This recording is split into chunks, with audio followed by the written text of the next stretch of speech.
NDA ने अपना manifesto जारी किया है, क्या कहेंगे? आपने देखा होगा मैनिफेस्टो में क्या क्या है। आज देखिए, आज हम लोगों ने देखा कि मैनिफेस्टो जो है जारी जैसे किया गया वैसे ही ख़त्म भी होगी। यानी 30 सेकंड के अंदर जो है इनकी घोषणा पत्र का जो कार्यक्रम था वो ख़त्म हो गया है।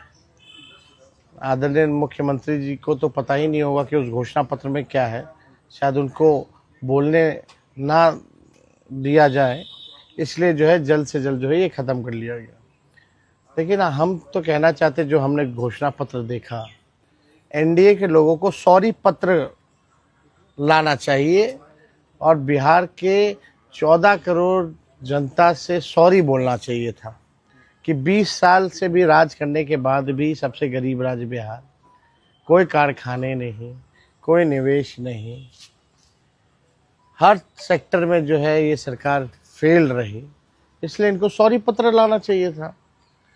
और अगर इनका 20 साल का जो झूठा जुमला अगर आप लोग देखें, जो वादे इन्होंने किए थे 20 साल से, हर घोषणा पत्र 20 साल तक का जितना इन्होंने घोषणा पत्र लाया है, वो घोषणा पत्र भी कहता हुआ कि हमारा क्या हुआ, हमारा क्या होगा।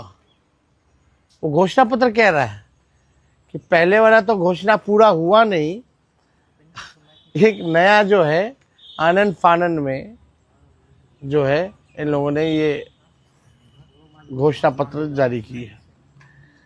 इसमें कई ऐसी चीज़ें, अब बताइए, स्कूल में मिड डे मील जो है वो देंगे, यानी इससे पहले जो है बढ़िया से ये लोग नहीं दे रहे थे।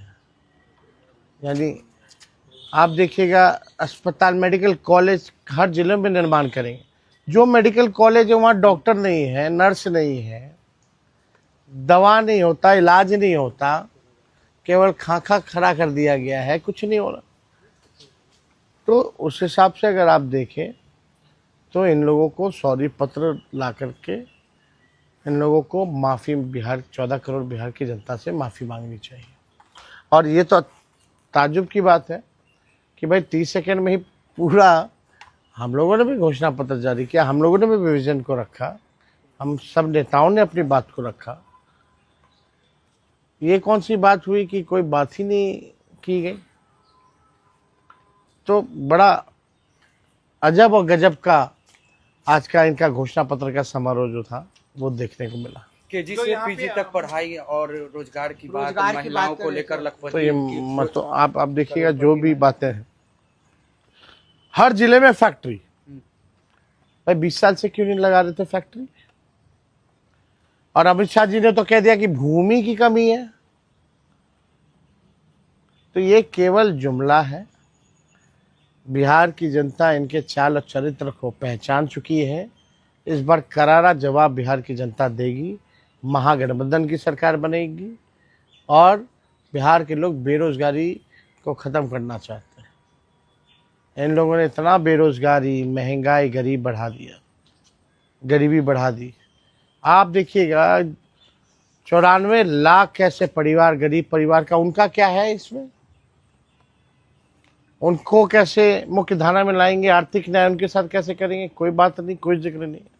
आपने सरकारी नौकरी जो कहा उसको भी कॉपी कर आप बोलते हैं नकलची है। नकल तो कर ही रही, हर एक चीज का नकल कर दिया।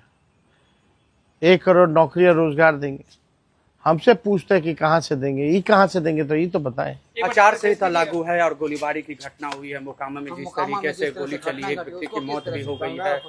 देखिए, लोकतंत्र में हिंसा की कोई जगह नहीं होनी चाहिए। और ये ताज्जुब में है हम लोग कि कोई व्यक्ति जो है अपने काफिला, एक तो 40-40 गाड़ियों का काफिला, और तो और हथियारों के साथ लैस, कैसे घूम सकता है? इलेक्शन कमीशन क्या कर रही है? प्रशासन क्या कर रहा है? अब तक क्या कार्रवाई की गई है? हत्या हुआ है, कई गवाह हैं, एफआईआर हुआ है, चश्मदीदों ने घटना जो है वो बताई है कि किसने किया, कौन कराया, किसने गोली मारी, किसने गाड़ी से रौंदा। लेकिन प्रशासन के लोग चुप है,